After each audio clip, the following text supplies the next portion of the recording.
할렐루야. 저와 여러분도 하나님을 찬양합니다. 송축합니다. 오늘은 주님의 날인 것입니다. 매일같이 똑같은 날 같지만은 예수님께서 부활하신 날은 주님의 날이라고 말한 것입니다. 이 날의 주인은 바로 예수 그리스도인 것입니다. 오늘도 그분 앞에 예배드리는 것은 성도들의 특권인 것입니다. 예배를 부담으로 생각하지 마십시오. 특권을 받은 성도인 것입니다.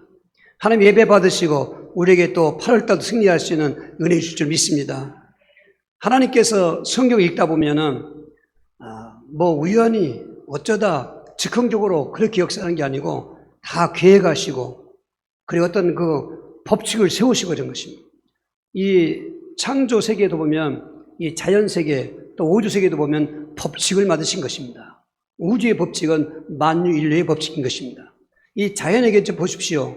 지금 여름이 폭염이 기승부리지만 이제 슬슬 가보다 보면은 여름 가면 가을이 오고 가을 가면 겨울이 오고 그걸 끝나지 않습니다. 또 봄이 오고 또 여름 오고 이 계절의 법칙은 정확합니다. 저 열대지방은 뜨겁습니다. 북극지방은 춥습니다. 법칙인 것입니다. 오늘 사람도 법칙이 있습니다. 오늘 이 법칙 속에 우리가 잘 깨닫고 그 법칙의 은혜의 축복을 누리면 인생도 성공하시고 영생은 영원한 영광인 것입니다. 먼저 우리 한번 갈라디아 6장 7절 8절 합독하시겠습니다. 스스로 속이지 말라. 하나님은 업심여김을 받지 아니하시나니 사람이 무엇으로 심든지 그대로 거두리라. 자기 육체를 위해 심는 자는 육체로부터 썩어진 것을 거두고 성령을 위해 심는 자는 성령으로부터 영생을 거두리라. 똑같은 사람이지만 여기서 크게 두 종류로 나누는 것입니다. 먼저 성경은 만홀히 여기지 말라, 우습게 여기지 말라, 망령되이 일컫지 말라 그 말과 똑같은데 업심 여기지 말라. 여러분 하나님은 하나님이신 것입니다. 하나님이 업심 여길 수가 없습니다. 그분이 모든 걸 주관하시는데요. 그런데 심은 대로 거둔다는 것입니다. 인생을 심는 것을 말하는 것입니다. 육체를 위해 심는 사람은 잘 아는 거 아닙니까? 육체보다 썩은 것을 거두고 성령을 위해 심는 자는 성령으로 영생을 거두리라는 것입니다. 똑같은 가족이고 똑같은 종족이고 똑같은 사람일지라도 육체를 위해 심는다는 것은 불신앙을 말하는 것입니다. 하나님이 없는 것을 말하는 것입니다. 그런데 성령을 위해 심는 사람들은 믿음으로 사는 사람인 것입니다. 여기서 갈라지지 않습니까? 썩어질 육체를 거둔다는 것은 큰 멸망을 말하는 것입니다. 영생을 거두는 것은 영원한 영광인 것입니다. 그런데 이렇게 영원한 영광 속에 들어간 사람 속에서도 또 법칙이 있는 것입니다. 마태복음 8장 13절인 것입니다. 예수께서 백부장에게 이르시되 가라 내 믿은 대로 될지어다 하시니 그 즉시 하이 나으니라 하십니다. 이건 지금 성령으로 심은 사람들 속에서도 믿은 대로 될지어다 하는 것입니다. 오늘 또 하나님께서 우리 예배를 받으신 걸 믿으십니까? 그러면 체험하게 되는 것입니다. 그냥 왔다 가는 게 아닌 것입니다. 내 믿은 대로 될지어다. 예수님께서 저희 집에 오시는 걸 감당치 못하겠습니다. 예수님 말씀만 하셔도 내 하이 나을 줄 믿습니다.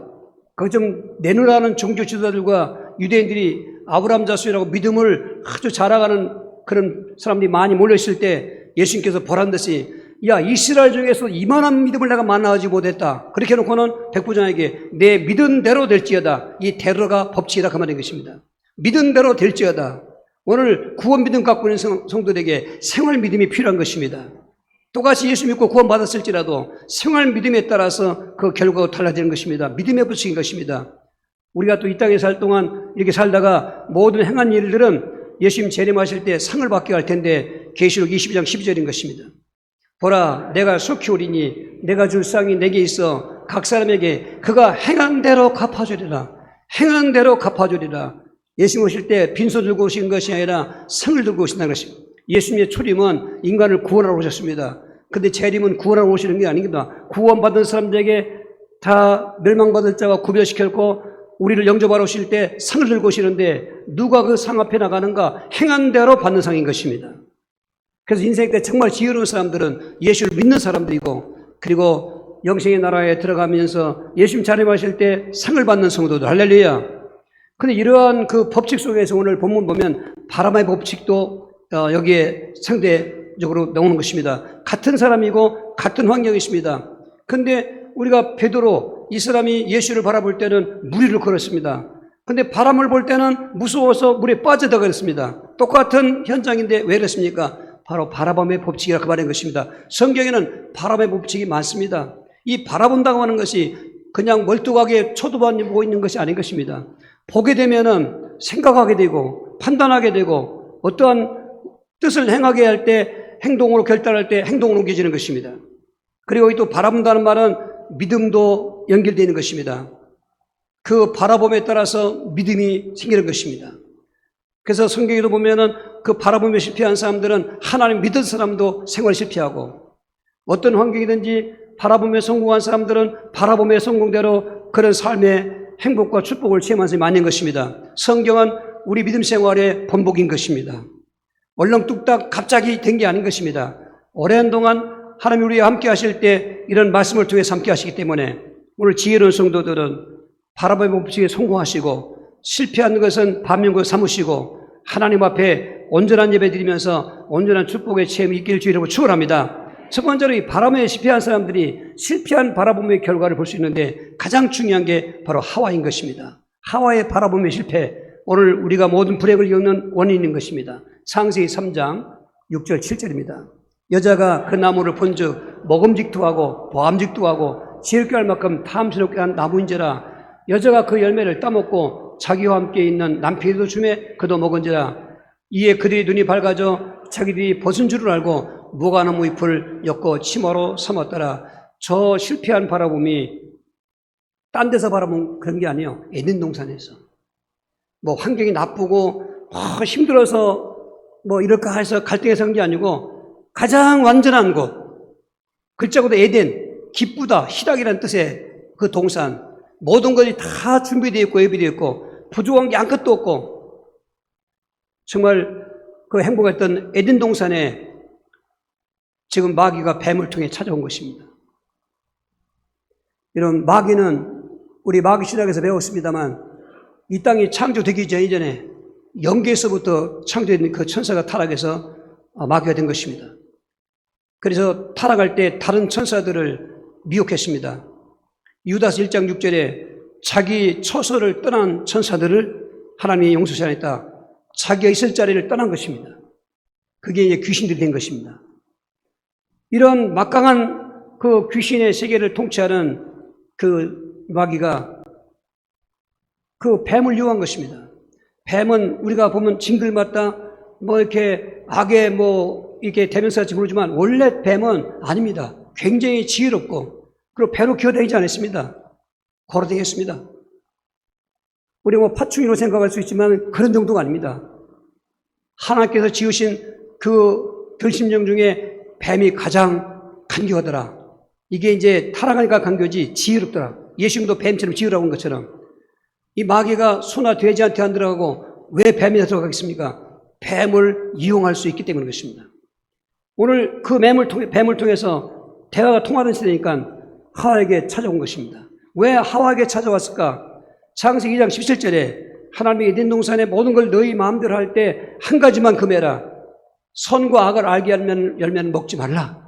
먹는 날에는 반드시 죽으리라. 이게 법입니다. 여러분, 법이 없는 것은 무질서한 것입니다. 하나님이 우리를 뭐 얽어매려고 법을 만든 것이 아니라 사람답게 살기 위해서 법을 만든 것입니다. 사람은 하나님의 말씀 앞에 순종해야 되는 것입니다. 그런데 그거를 이용한 것입니다. 하와야, 진짜 동산 모든 나무 열매를 먹지 말라고 하냐? 왜 모든이라고 말을 붙여붙입니까? 하와라, 이건 의심을 갖게 한 것입니다. 그러니까 하와가 하는 말이, 아니, 모든 열매는 우리가 임으로 먹을 수 있지만 선과 악을 알게 하면 먹지 말라. 그런데 이렇게 먹지 말라고 했는데 하와는 먹지도 말고 만지도 말라. 하나님은 반드시 죽은다고 그랬는데 죽을까 하노라. 벌써 뱀하고 몇 마디 주고받는 사이에 하나님의 말씀을 가감하는 것입니다. 우리 예수 믿을 때 내 멋대로 믿으면 안 돼요. 하나님 말씀대로 믿어야 된다고 하는 것입니다. 그러한 그 하와에게 집중 공격하는 것입니다. 내가 결코 죽지 아니하리라. 하나님 반드시 죽는다고 하는데 사탄은 마귀는 결코 정반대로 돌아오는데 결코 안 죽는다는 말과 함께 너가 그거 먹으면 너도 하나님처럼 될 것이다. 여러분, 에덴 동산에 뭐가 부족합니까? 에덴 동산에 하나님을 믿으면 행복한 것입니다. 하나님처럼 되는 건 안 되는 것입니다. 그래서 선악과를 만들어 놓은 것입니다. 되지 말라고. 그런데 마귀 와서 하나님처럼 된다고 하니까 이게 야고보서 1장 15절에 사람이 욕심이 잉태한 적 죄를 낳고 죄가 장성한 적 사망을 나오는데 하와가 그 마귀의 말에 욕심이 간 겁니다. 그러니까 먹음직하고 보암직하고 지혜롭게 할까 탐스러워 보였다고 했어요. 그 나무를 본즉 보고 나니까 평상시 늘 보았던 나무지요.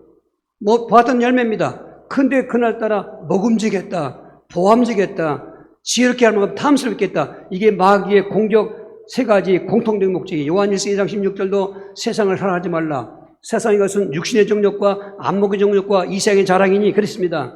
육신의 정욕, 먹음직하고 안목의 정욕, 보암직하고 지혜롭게 할 만큼 탐스러웠다. 이생의 자랑 그런 것입니다. 그만 욕심이 잉태하지 말고 유전시켜야 되는데 그 욕심을 따라서 먹으면 안 되는데도 하고 먹은 겁니다. 이런 선악과 열매나 먹었다고 된 게 아니요. 그게 불신앙인 것입니다. 그리고 남편도 주었습니다.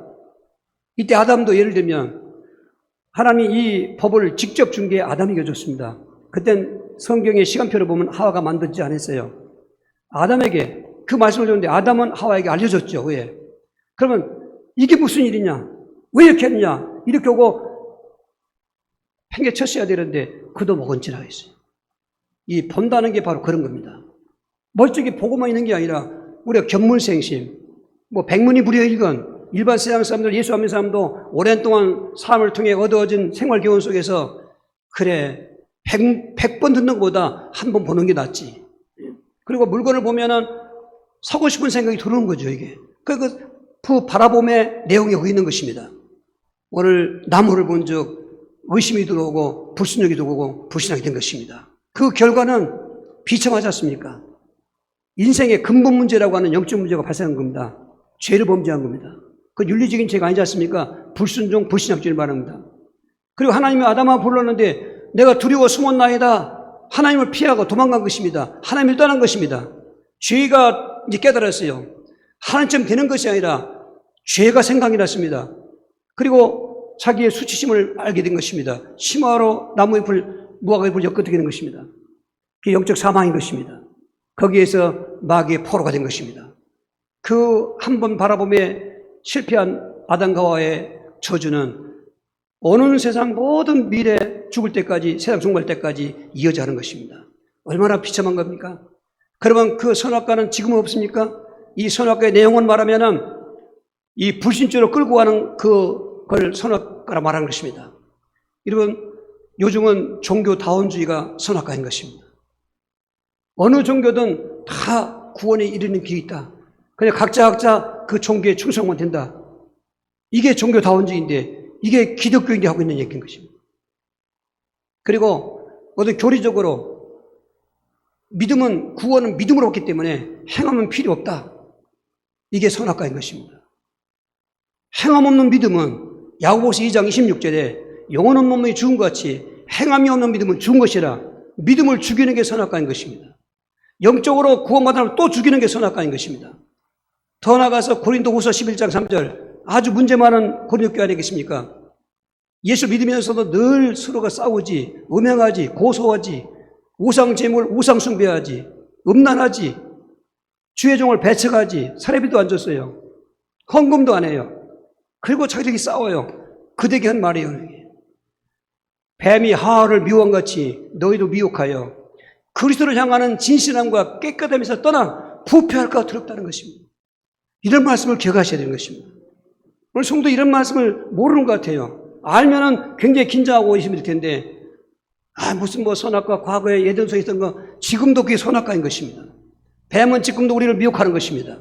아까 나서 기도한 것처럼 우는 사자같이 다니는데 오늘 성도들이 그걸 모르고 있는 것입니다. 알면은 믿음 생활을 게을리 하겠습니까?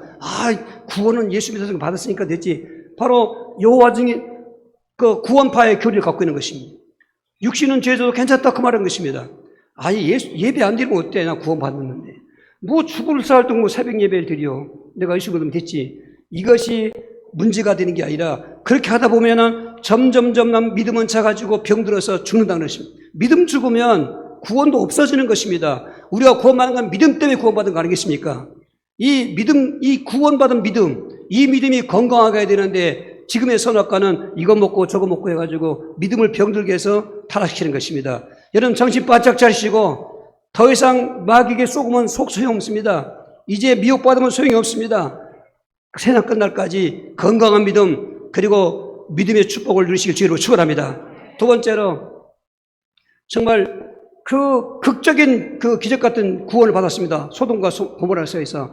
그런데 거기서 빠져나오면서도 뒤를 돌아본 롯의 아내가 소금기둥이 된 사건이 창세기 19장 24, 26절인 것입니다. 여호와께서 하늘로부터 유황과 불을 소돔과 고모라에게 비같이 내리사 그 성들과 온 들과 성에 거주하는 모든 백성과 땅에 난 것을 다 엎어 멸하셨더라. 롯의 아내는 뒤를 돌아보므로 소금기둥에 뒤었더라. 나는 저 말씀이 하도 그냥 가슴이 아파서. 저 말씀을 예수님께서 누가복음 17장 28절에서 30절 인용하시면서 인자의 임함도 롯의 때와 같이 되면 오리란 것입니다. 롯의 때는 말세를 살고 우리에게 거울인 것입니다. 오늘 롯의 때를 아셔야 됩니다. 롯의 때 소돔과 고모라 성은 먹고 마시고 시가고 장가들고 심고 집을 짓더니 유황불이 비같이 내려올 때 멸망할 때까지 했다는 것입니다. 이 세상이 바로 오늘 소돔과 고모라의 그 예표가 되는 것입니다. 그 소돔과 고모라는 이생의 예표가 되는 것입니다. 성경은 그렇게 진단하고 있습니다. 인자의 마음도 이때가 되면 올 것이다. 롯의 때가 그 소돔과 고모라 성은 하나님이 없습니다. 그런데 거기에 롯이 가족이 살고 있는 것입니다. 하나님은 사실 롯을 보면은 그냥 뭐 똑같으니까 소돔 사람들하고 멸망했을 거예요. 그런데 창세기 18장에 아브라함이 하나님의 그 소돔성 멸망을 넣는데 보시니까 얘기 녹으면서 얘기하니까 깜짝 놀란 것입니다. 거기는 내 조카가 살고 있는데 거기서 얼마나 간절하게 장이 끊어진 듯한 중보기도를 하는지 50명 있으면요, 40명 있으면요, 뭐 35명, 30명, 25명, 10명까지 내려갈 때 그 중보기도 때문에 성경 말하기를 소돔성에서 롯을 구원한 것은 아브라함을 생각했다 그 말인 것입니다. 여러분 이것을 우리에게 한번 적용한다면 이 시대에 아브라함 같은 믿음 갖고 있는 사람들이 가족을 중보기도할 때 중보기도에 응답이 있는 걸 믿으시고 안 믿는 가족들을 위해 중보기도해야 되는 것입니다. 죽어서는 소용없는 것입니다. 살아있을 때 기도하면 응답되는 것입니다. 죽어서는 그럴 리도 없겠지만 누가복음 16장 그 부자의 간절한 기도는 응답이 없는 것입니다. 오늘 그랬던 그 은혜로 소돔성에서 그들을 구원할 때 저들은 그 멸망한다는 소식을 듣고도 미적미적거렸습니다. 지금 밤은 지나서 동은 터오르는데 해가 뜨면 시가 그제 하나의 멸망의 신호탄 데서 유황비가 막 떨을 텐데 그래서 천사들이 그들을 잡아채서 밖으로 던졌어요. 그리고 빨리 도망가라. 도망갈 때 절대로 뒤돌아보지 말고 들에 머물지도 말고 너희가 생명을 멸할 때 그 멸함에서 구원받으라고. 그러니까 롯이 저 산까지 어떻게 갑니까? 가다가 죽을 텐데요. 제게 그런 은혜를 주셨다면 또 한번 간청하겠으니 우리를 그 밑에 산 밑에 있는 그 성읍이 하나 있는데 거기까지 가게 해달라고. 그때도 천사도 그래 내 소원대로 그래 해주마. 다만 그 도망가듯 가라. 절대로 뒤도 보르지 말라. 머물지 말라. 그러면 멸망한다는 것입니다. 그 언약을 붙잡고 저들은 그 작은 성을 달려가는 것입니다. 달려가다가 롯의 하나가 뒤를 돌아보는 것입니다. 여기서 한번 잘 생각해 보셔야 됩니다. 같이 달려가던 아내가 안 옵니다. 엄마가 안 따라옵니다. 이 또랄 둘이 있었으니까. 그러면 그들도 도와야 됩니까? 성경은 그것은 돌아보지 않았습니다. 믿음은 인정 갖고 되는 것도 아니고 혈연의 통 갖고 되는 게 아닙니다. 여러분 구원은 내가 하나님과의 관계인 것입니다. 그 얼마나 안타까운 사실이겠습니까? 소돔성을 멸할 때 롯의 아내는 뒤를 돌아본 거로 소금기둥이 뒤었더라. 그는 왜 소금기둥 그 멸망할 걸 알고 있으면서도 왜 뒤를 돌아볼까요? 소돔성에 미련이 남아있는 것입니다. 소돔성은 물질 제일주의, 만능주의입니다. 그리고 쾌락 만능주의인 것입니다. 먹고 마시는 그런 게 모든 인생의 가치관이었습니다. 하나님이 없습니다. 그도 그렇게 살았던 것입니다. 그러니까 그게 미련이 남은 것입니다. 또 한 가지는 하나님 말씀에 의심이 온 것입니다. 정말로 저 성이 멸망할까? 그러니까 뒤돌아보는 것입니다. 그게 뭐예요? 불신앙을 말하는 것입니다. 오늘 우리가 이 세상을 보면서 절대로 세상을 우리가 육인으로 보면 안 됩니다. 영인으로 보여야 되는 것입니다. 나보다 사람이 출세하고 나보다 사람 호의호식하고 돈 많고 나보다 저 잘하는데 그것만 보면 안 되는 것입니다. 우리는 이 도성이 어떻게 될 것인가?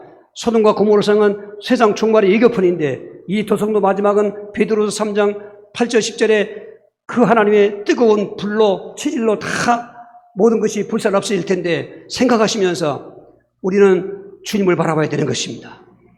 정말 할 말이 많습니다. 이 소돔과 고모라의 멸망은 얼마나 우리에게 충격적인 교훈인가. 예수님 오실 때가 그렇게 된다고 한단 말이죠. 그러니까 정말로 가면 갈수록 교회가 타락하는 것입니다. 세속화되는 것입니다. 주여 저 믿습니다. 기도도 하고 예배드립니다. 온통 생각은 육신주의, 세상 쾌락주의, 물질만능주의에 빠지는 것입니다. 오늘 이것을 결단하고 끊어야 되는 것입니다. 그래야 사는 것입니다. 롯의 때의 교훈을 잘 기하시고 롯의 아내를 보면서 우리는 뒤돌아보지 말자. 즉 신앙길에서 불신앙으로 가지 말라는 것입니다. 오직 신앙을 달려가라 그 말인 것입니다. 복된 성도가 되길 주의로 축원합니다. 오늘 본문에는 베드로 오십시오. 정말 오늘 14장 그 30절 32절의 내용을 보십시오.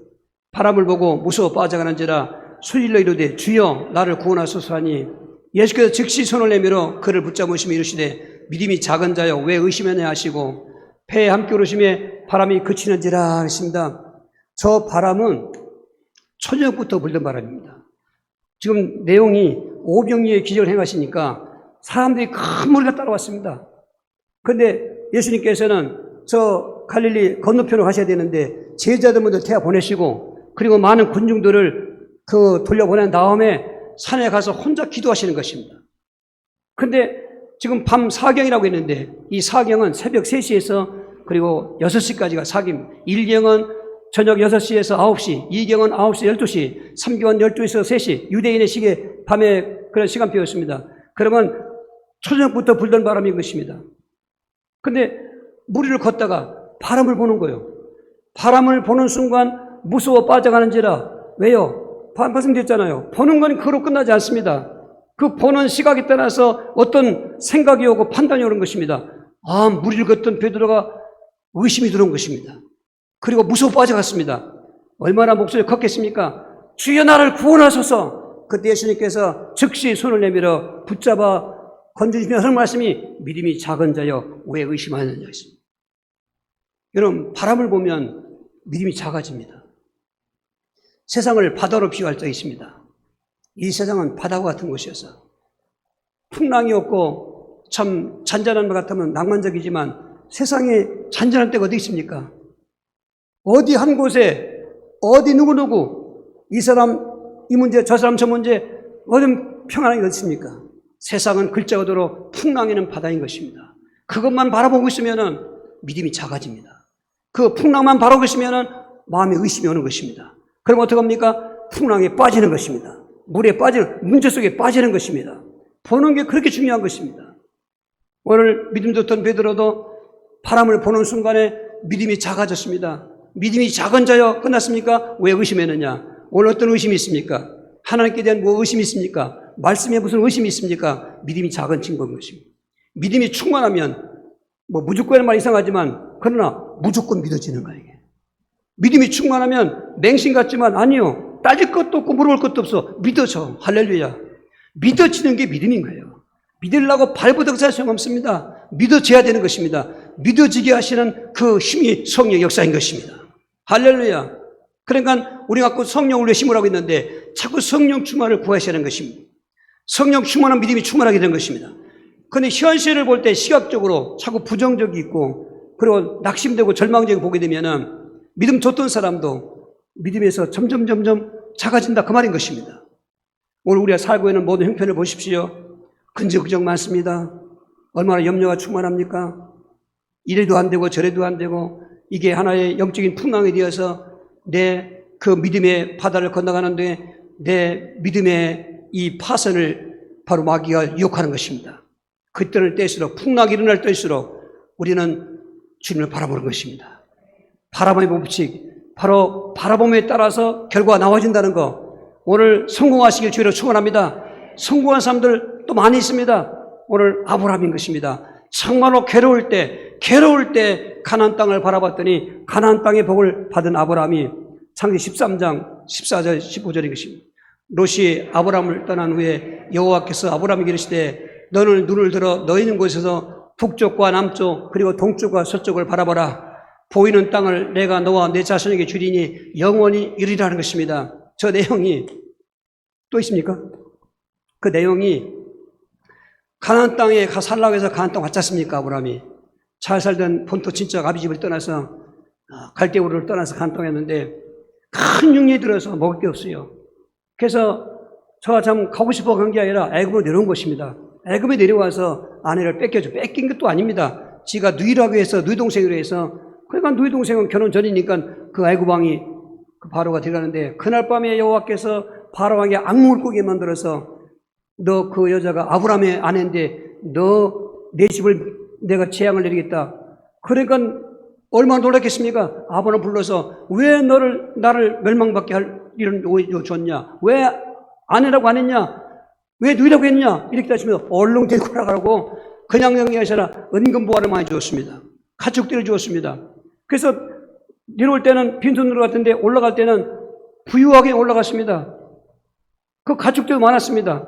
근데 어느 날 보니까 아브라함의 종과 롯의 종이 서로 다투는 거죠. 사람 없을 땐 덜 다투는데 있을 때 있으니까 서로 다투는 것입니다.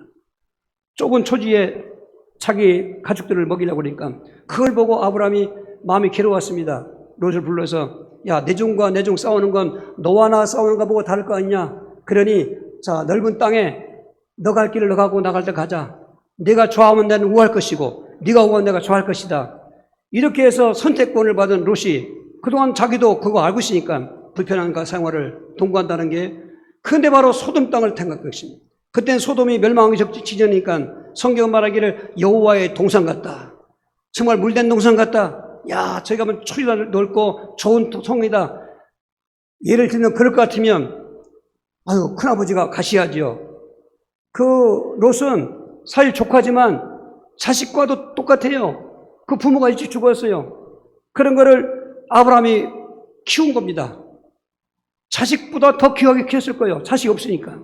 그러면은 큰아버지가 좋은 땅 가십시오 이래야 되는데 윤리적으로 말해도 저주올 대로 간 것이 아닙니까? 어떻게 보면은 배신감의 괴롭이 컸습니다. 오늘 자녀들은 부모의 은혜를 알고 부모를 공경해야 되는 것입니다. 가장 노인 때 돼서 부모가 괴로운 것은 자식이 불효하고 나 해준 게 뭐가 있어? 이딴 소리나 하고 그러면 억장이 무너지는 것입니다. 어떻게 보면 아브라함은 그런 심정인 것입니다. 야, 이럴 수가 있는가? 그렇게 괴로운 것입니다. 그래도 또 같이 살았었는데 헤어지잖아요. 이별의 괴로움도 만만치 않습니다. 여러분 이런 괴로움 중에 있을 때 롯은 또 떠나갔고 하나님이 오신 것입니다. 네가 동서남북을 바라보라. 너 보이는 땅을 내가 너에게 주리라. 아브라함은 하나님 말씀하면 믿지 않습니까? 바라보는 그 모든 가나안 땅이 아브라함 자손과 아브라함 땅이 된 것입니다. 할렐루야. 괴로울 때 가나안 땅을 본 것입니다. 우리는 괴로울 때 새하늘과 새 땅을 봐야 되는 것입니다. 오늘도 예수 믿고 살아도 얼마나 괴로움이 많습니까? 인간관계의 괴로움, 가족관계의 괴로움, 자식 때문에 괴롭고 또 부부간 때문에 아내 남편 때문에 괴롭고 또 어떤 배신감의 괴로움도 있고 여러분 정말 우리의 삶을 보면 괴로운 게 많습니다. 괴로울 때 술 먹어봐야 일시적이지 해답이 아닌 것입니다. 괴로울 때 점수를 가봐야 그 귀신한테 쏙지 소용없는 것입니다. 괴로울 때 내가 무슨 잘못한 거 있는가 고행한다고 소용없습니다. 괴로울 때일수록 주님을 바라보는 것입니다. 괴로울 때일수록 우리는 새하늘 새 땅을 바라보는 것입니다. 거기는 괴로움이 없는 것입니다. 어제 말씀을 준비하고 있을 때 나도 모르는 인해는 복음천상 가사 떠올르기에 한번 검색을 쳐봤습니다. 한번 화면 뜹니까? 괴로울 때 주님의 얼굴 보라 평화의 주님 바라보아라 세상에서 시달린 친구들아 위로의 주님 바라보아라 눈을 들어 주를 보라 내 모든 염려 주께 맡겨라 슬플 때에 주님의 얼굴 보라 사랑의 주님 안식 주리라 믿으시면 아멘. 초찬송하니까 물론 거기에 믿음 가지고 주님 바라보니까 할렐루야 할렐루야 하나님 감사합니다. 괴로울 때도 피난처 주시고, 야, 괴로우니까 이 객지사람 고향 생각하듯 세상 나그네 길 괴로우니까 우리의 본향 친구들 사모하니 감사합니다. 폭이 오면 찌들고 땀띠가 나고 괴롭지만은 천국 가면 이런 기후가 아닐 것이고, 할렐루야, 할렐루야. 여러분 믿음으로 승리하시길 바랍니다. 오늘 그 광야의 고난 속에서 그리스도를 바라봤을 때 그리스도상을 받을 걸 약속받은 모세의 경우인 것입니다. 히브리 11장 24, 26절입니다. 믿음으로 모세는 장성하여 바로의 공주의 아들이라 칭함을 받기를 거절하고 도리어 하나님 백성과 함께 고난받기를 잠시 죄악의 낙을 누리는 것보다 더 좋아하고 그리스도를 위하여 받는 수모를 애굽의 모든 보화보다 더 큰 재물로 여겼으니 이는 상주심을 바라봅니다. 이 시간 함께하는 저와 여러분들이 저런 가치관을 가지시기 바랍니다. 모세는 우리가 잘 아는 것처럼 물속에서 건졌다는 그 뜻의 이름이 모세인 것입니다. 하나님의 섭리였습니다. 그리고 딴 사람도 아닌 히브리인을 다 죽이라고 할 때 바로 왕의 공주가 나리가 왔다가 목이 왔다가 그 갈대상제를 보고 히브리인 줄 알면서도 키워서 양아들 삼은 것입니다. 그 당시 애굽은 최고의 제국이었고 문화 문명이 발달한 나라였습니다. 근데 이런 글씨 같은 거 보면, 문서 같은 거 보면은 그 바로의 아들이 이러면 좀 모자란 것입니다. 근데 모세는 손수로만 손자 아니겠습니까? 딸의 아들이니까. 이 모세는 굉장히 형통한 겁니다. 그러니까 거기서 쓰면은 모세는 애굽에 바로 될 수 있는 그런 처지 있는데, 어머니 쪽부터 히브리인 언약을 교육받고 자란 모세는, 사람들은 그래 모세가 사람을 죽여서 도망가서 이렇게 얘기하지만 구속사는 그렇게 얘기하지 않습니다.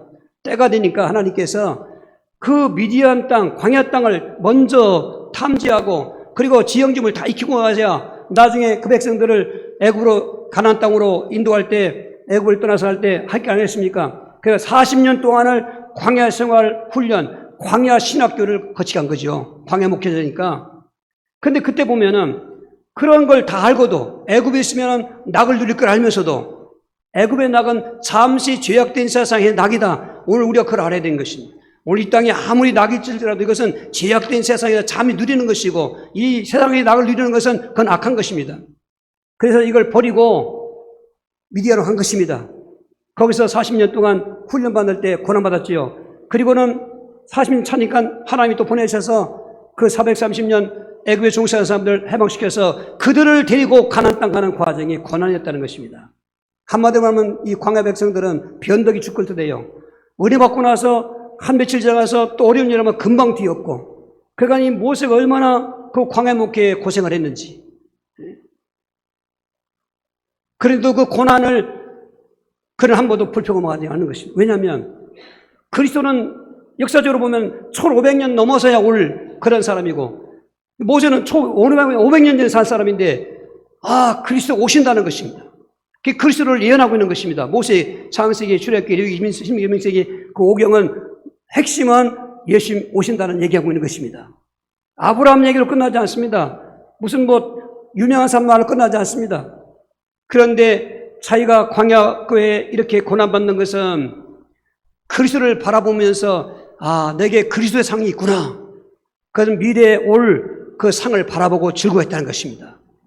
우리 명문교회 성도들이 정말 그리스도인이 있다면 그리스도에게 가치관을 주십시오.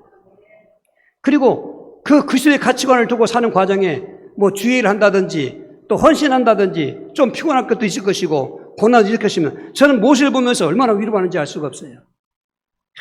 변덕이 죽겠던 저 광야 교회를 어떻게 목회했을까? 그분은 그리스도를 바라본 거죠. 여러분 보기에는 어떨지 모르지만 목회자에도 스스로 말 많은 것입니다.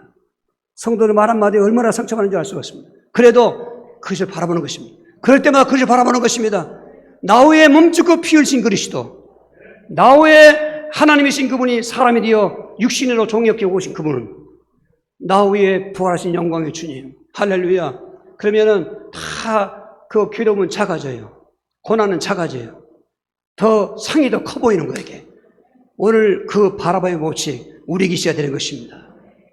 고난의 주님을 바라본다면, 나도 그 주님을 섬길 때 여러분 예수 믿을 때 고난이 와야 돼요. 예수 믿을 때 예수님 때문에 손해도 봐야 돼요. 예수님 때문에 어떤 핍박도 받아봐야 돼요. 그게 세상이라니까요. 세상은 믿음이 좋아지는 분위기가 아닙니다. 어떻게 하든지 세상 임금으로 할 마귀는 우리를 이렇게 저렇게 미혹하다 안 되면 저 방법 이 방법으로 넘어뜨리는 게 마귀의 목적인데 그건 포기하지 않을 것입니다. 이럴 때 우리에서는 더 주님을 바라봐야 되는 것입니다. 장차 재림하실 때 상을 들고 오시는 예수 그리스도, 그리스도의 상, 멸류관의 상, 오늘 저와 여러분 다 그 소유자, 그 주인공 되길 주의 이름으로 축원합니다. 할렐루야. 오늘 베드로의 바라봄 다시 한번 참석하겠습니다. 그 바람을 볼 때는 무서워 빠져가는데 예수를 바라볼 때는 바다 위를 걸었다니까요. 우리 28절 30절입니다. 베드로가 대답하여 이르되 주여 만일 주님이시거든 나를 명하사 무리로 오라오사 하니 오라 하시니 베드로가 배에서 내려 무리로 걸어가서 예수께로 가되. 할렐루야. 지금 예수님이 걸어오지 않습니까? 밤새도록 지금 그 풍랑과 싸우던 제자들이 여러분 그 제자들은 거의 갈릴리 출신들이기 때문에 웬만한 바람은, 웬만한 풍랑은 아무것도 아닙니다. 근데 얼마나 그 풍랑이 거센지 저 건너편으로 가지 못하고 여전히 그 갈릴리 바다에서 이게 헤매고 있는 겁니다. 그러던 중에 사경 중에 무리를 걸어오는 사람이 있으니 그걸 사람으로 봅니까? 유령이라고 그랬잖아요. 유령이라고 했다. 제대로 더 놀라는 거죠. 근데 베드로가 보니까 주님이시거든. 주님이십니까? 물었잖아요. 내니 두려워하지 말라. 얼마나 베드로가 기쁜지. 주님, 저도 좀 무리를 걷게 해주십시오. 그래, 내려와서 무리를 걸어봐라. 여러분, 예수님 말고 무리를 걷는 사람은 베드로밖에 없어요. 할렐루야. 무리를 걸어가는 거예요, 이게. 예수님을 바라볼 때는 무리를 걷는 거예요, 이게. 여러분, 귀신들이 낯선 작두를 타는 무당들을 발 베지 않게 하는 거 있어요.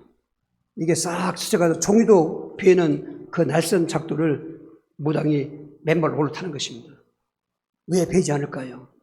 거기다 하나 또 무거운 거 하나 집어듭니다. 또 무거운 걸 또 메고 또 춤도까지 춥니다. 어째 발이 안 베지요? 귀신같이 하는 거예요, 귀신같이. 귀신같이 하니까. 예수님이 함께 하시면 무리를 걸어요. 할렐루야. 예수님이 함께 하시면, 저 비교돼서 좀 미안하지만, 마귀에게 예수님 비교할 수 없잖아요. 그래도 신비한 체험 속에서 예수님이 함께 하시면 세상을 걸어가랍니다. 이 바다 같은 세상을 걸어간단 말은 세상을 이기고 간다는 거잖아요. 우리는 세상에 빠져가면 안 됩니다. 바닷물에 빠지면 안 됩니다. 바다 같은 세상을 걸어가야 되는 것입니다. 내물로 안 됩니다. 주님 바라볼 때. 그래서 히브리 12장 2절을 말씀하시는 것입니다. 믿음의 주요 또 온전케 하신 인 예수를 바라보자. 그는 그 앞에 있는 기쁨을 위하여 십자가를 참으사 부끄러움을 깨어치 아니하시더니 하나님 보좌 우편에 앉으셨느니라. 지금 저 말씀이 히브리 11장을 이어서 온 말씀인 것입니다.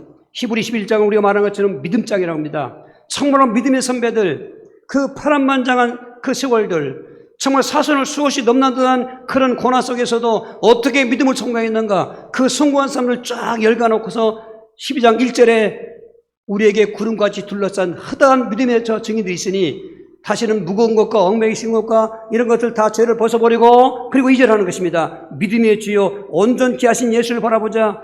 믿음의 주요란 말은 믿음의 근본이시요 믿음 대상이시요, 온전하단 말은 그분만이 온전한 믿음의 대상이다 그 말인 것입니다. 그 예수를 바라보자. 아포란테스, 이거는 주목하고 바라보라. 한 번 바라보는 걸 고정 놓고 바라보라. 그러면 바라보란 말이 멀거이 쳐다보라고 하느냐? 히브리 11장 내용이 믿음 아닙니까? 그 예수를 믿으라 그 말인 것입니다. 견눈한 거 팔지 말고 그 믿으라 그 말인 것입니다. 뒤돌아보는 걸 믿으라 그 말인 것입니다. 이 바라본단 말은 내용은 믿으라 그 말인 것입니다. 할렐루야. 그럴 때 그 예수를 어떻게 바라보냐, 누군 줄 알고 바라보냐가 중요하지 않습니까? 그분이 그리스도인 줄 알고 바라보라고 하는 것입니다. 마가복음 8장 28, 29절인 것입니다. 제자들이 여쭤와이르되 세례요한이라 하고 더러는 엘리야 더러는 선지자 중에 하나라 하나이다. 또 물으시되 너희는 나를 누구라 하느냐? 베드로가 대답해 이르되 주는 그리스도다 하매 그랬습니다. 안타까운 일들은 예수를 믿으면서도 예수님이 누구냐고 그러면은 세례요한 같다 오고 엘리야 같다 그러고 예레미야 같다 그러고 또 선지자 중에 하나 같다고 그렇게 대답하시는 게 너무 많다는 것입니다. 콕 집어서 그리스도시며 하나님 아니라고 고백을 안 하라고 말하는 것입니다. 그러면 그 앞에 있는 건 다 틀린 얘기인 것입니다.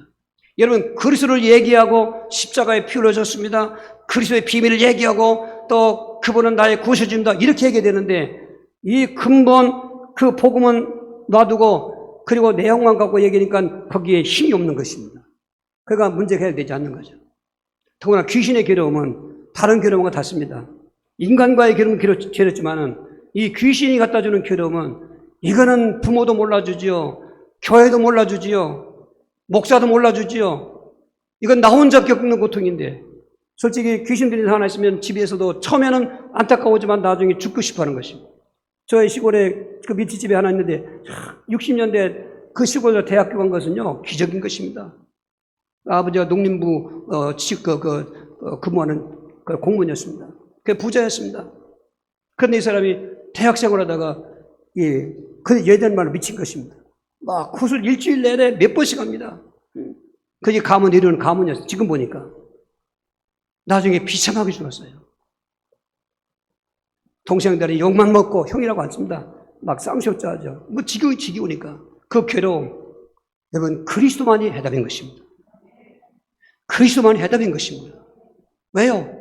그분이 선지자여 세상의 왕이기 때문에. 여러분 다 알지 않을까? 그 은혜를 아는 걸 하지 마십시오. 날마다 적용하고 사셔야 됩니다. 그분을 바라볼 때 구원의 감격이 오는 것입니다. 그분을 바라볼 때 귀신의 역사를 꺾는 것입니다.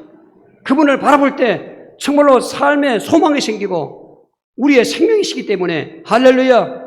정말 세상을 바라보면 세상이 보는 게 다 부정적이고 절망적인데 그리스도 예수 바라보면 소망이 생기고 용기가 생기는 것입니다. 8월달도 승리하시기 바랍니다. 어떤 예수를 바라보냐? 하나님이신 예수를 바라보라는 것입니다. 빌립보 2장 6절 8절입니다. 그는 근본 하나님의 본체시나 하나님과 동등됨을 취하고 여기지 아니하시고 오히려 자기를 비워 종의 형체를 가지사 사물과 뒤에 드셨고 사람의 모양으로 나타나사 자기를 낮추시고 죽기까지 복종하였으니 곧 십자가에 죽으십니다. 저 하나님이신 예수를 바라봅니다. 삼일체 하나님의 성자 하나님, 성부 하나님, 성자 하나님, 성령 하나님 본체 같아요. 그래서 삼일체라는 것입니다. 성부 하나님의 계획에 따라서 성자 하나님이 이 땅에 오신 것입니다. 하나님의 뜻을 이루기 위해서, 아버지의 뜻을 이루기 위해서 오신 것입니다. 그게 바로 구원사역인 것입니다. 인간에게 오신 것입니다. 기맥힌 복음인 것입니다. 그 하나님이신 예수를 바라보면 그분은 창조주지요 생사복권을 주관하신 분이요 내 생활의 염려가 해결되는 것입니다. 아멘, 아멘. 오늘도 얼마나 생활의 염려 많습니까? 하나님이신 예수를 바라보시라고요. 그분이 책임지신다고요. 그럼 난 멀쩡히 가만히 있냐? 아닙니다. 그분을 위해서 사는 것입니다. 오늘 그러면서 우리는 뭡니까? 임마누엘 하시는 그 예수를 바라봐야 되는 것입니다. 마태복음 28장입니다. 내가 너에게 분부한 모든 것을 가르쳐 지키게 하라. 볼지어다 내가 세상 끝날까지 너희와 항상 함께 있으리라. 할렐루야. 공생의 때는 육체적으로 함께 하셨습니다만 부활 승천하신 나온 다음에는 오순절 성령이 강림하심으로 영원히 함께한다 그 말이 세상 끝나게 함께한다 그 말이 성령이 내주 성령의 임재를 말하는 것입니다. 여러분 믿으시는 사람들은 성령이 내 안에 오신 것입니다. 그게 우리가 임마누엘 하나님 함께 하신 것입니다. 나 혼자 있다고 생각하지 마십시오. 내 안에 하나님이 계신 것입니다. 하나님이 나와 함께 하신 것입니다. 그 예수를 바라보는 것입니다. 나와 함께 하신 예수님 눈에 육신으로 봅니까? 믿음으로 바라보시는 것입니다. 그 예수를 믿고 있는 것입니다. 그럴 때 우리의 모든 현장은 바꿔질 것이고 인생도 승리할 것이고 내세는 영광의 천국인 것입니다.